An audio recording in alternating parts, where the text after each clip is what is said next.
Little House in the Big Woods by Laura Ingalls Wilder, with illustrations by Garth Williams.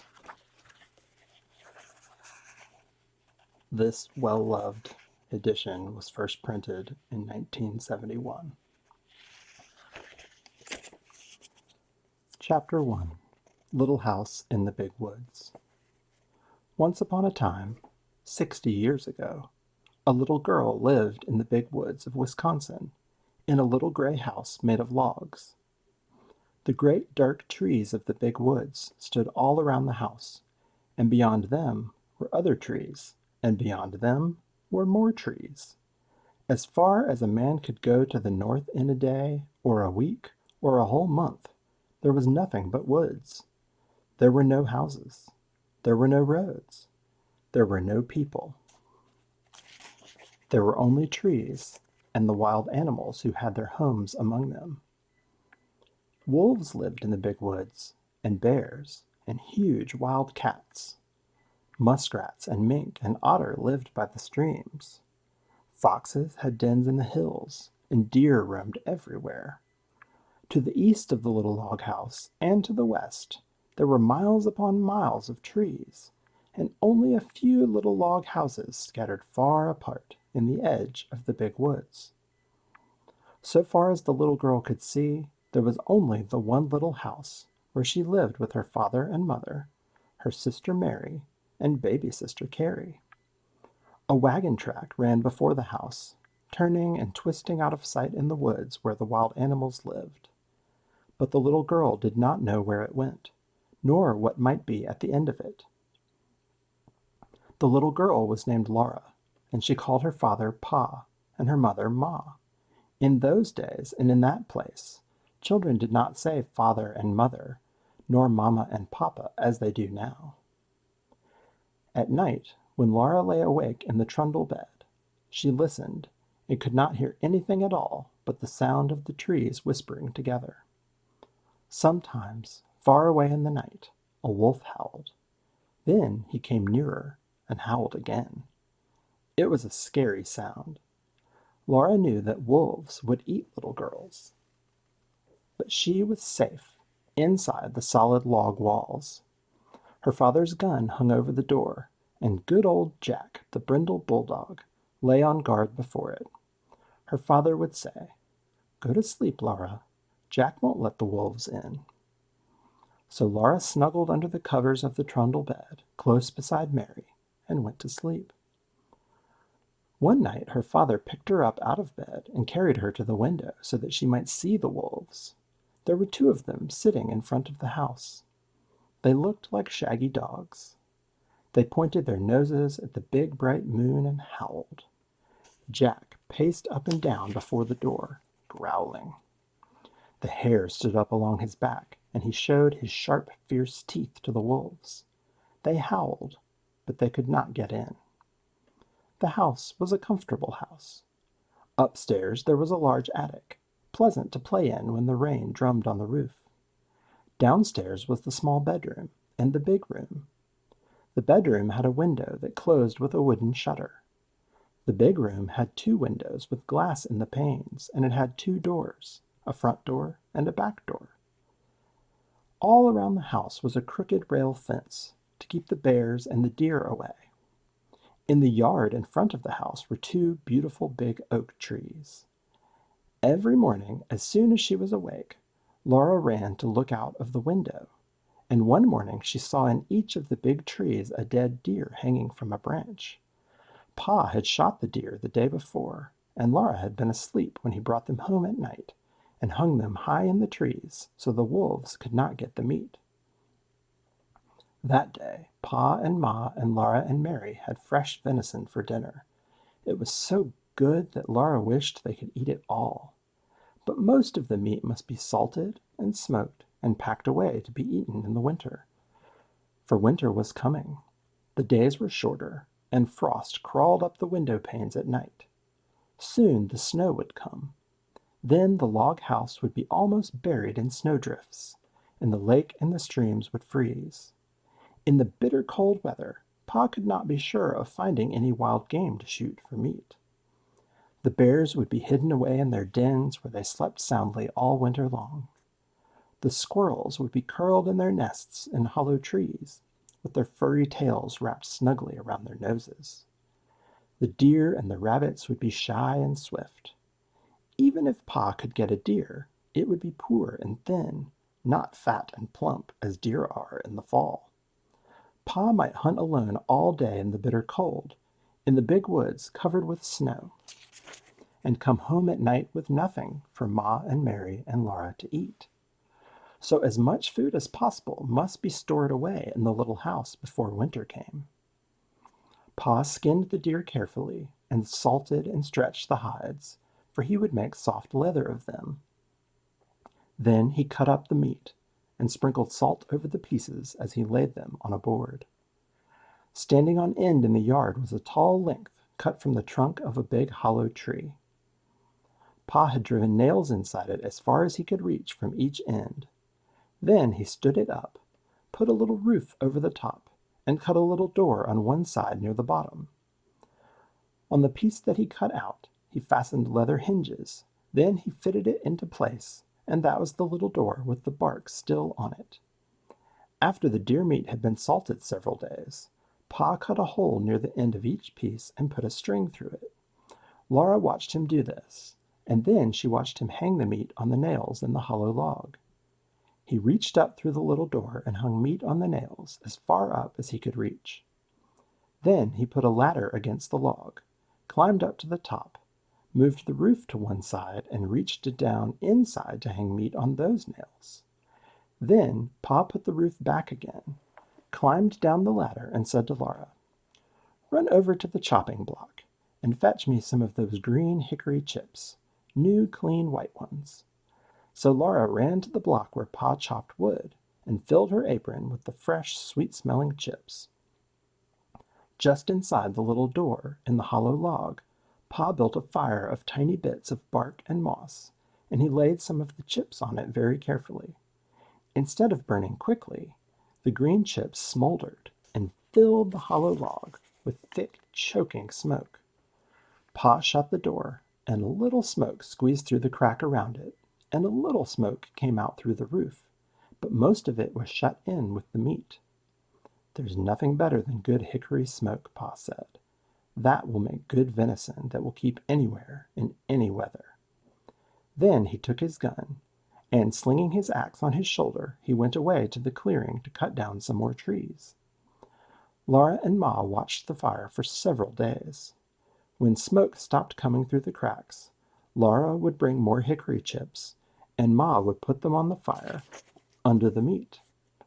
All the time there was a little smell of smoke in the yard, and when the door was opened, a thick, smoky, meaty smell came out. At last, Pa said the venison had smoked long enough.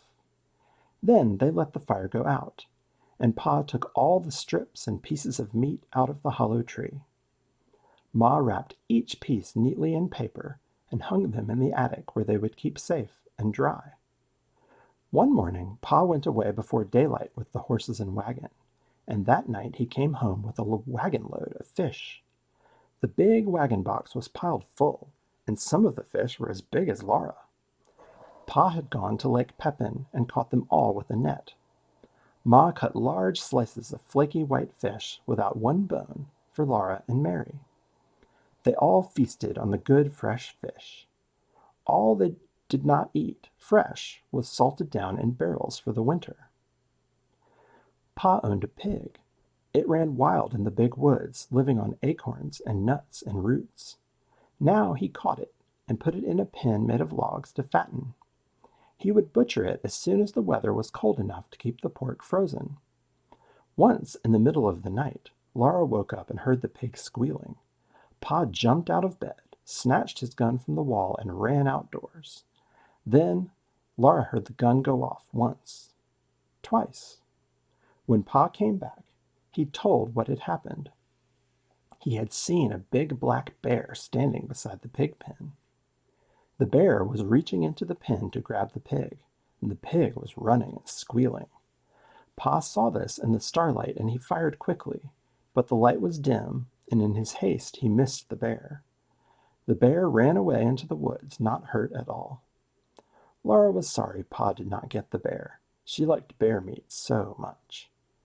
Pa was sorry too, but he said, "Anyway, I saved the bacon."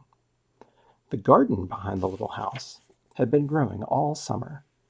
It was so near the house that the deer did not jump the fence and eat the vegetables in the daytime, and at night Jack kept them away. Sometimes in the mornings there were little hoof prints among the carrots and the cabbages, but Jack's tracks were there too, and the deer had jumped right out again. Now the potatoes and carrots, the beets and turnips and cabbages, were gathered and stored in the cellar, for freezing nights had come. Onions were made into long ropes, braided together by their tops, and then were hung in the attic beside wreaths of red peppers strung on threads. The pumpkins and the squashes were piled in orange and yellow and green heaps in the attic's corners. The barrels of salted fish were in the pantry, and yellow cheeses were stacked on the pantry shelves. Then one day Uncle Henry came riding out of the big woods. He had come to help Pa butcher. Ma's big butcher knife was already sharpened, and Uncle Henry had brought Aunt Polly's butcher knife. Near the pig pen, Pa and Uncle Henry built a bonfire and heated a great kettle of water over it. When the water was boiling, they went to kill the hog. Then Laura ran and hid her head on the bed and stopped her ears with her fingers so she could not hear the hog squeal. "It doesn't hurt him, Laura," Pa said. "We do it so quickly." But she did not want to hear him squeal. In a minute she took one finger cautiously out of an ear and listened. The hog had stopped squealing. After that, butchering time was great fun. It was such a busy day with so much to see and do.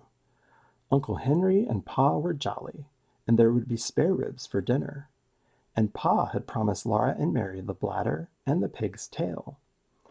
As soon as the hog was dead, Pa and Uncle Henry lifted it up and down in the boiling water till it was well scalded. Then they laid it on a board and scraped it with their knives, and all the bristles came off. After that, they hung the hog in a tree, took out the insides, and left it hanging to cool. When it was cool, they took it down and cut it up. There were hams and shoulders, side meat and spare ribs and belly. There was the heart and the liver and the tongue, and the head to be made into head cheese, and the dishpan full of bits to be made into sausage. The meat was laid on a board in the back door shed, and every piece was sprinkled with salt. The hams and the shoulders were put to pickle and brine, for they would be smoked, like the venison, in the hollow log. "You can't beat hickory-cured ham," Pa said. He was blowing up the bladder. It made a little white balloon, and he tied the end tight with a string, and gave it to Mary and Laura to play with.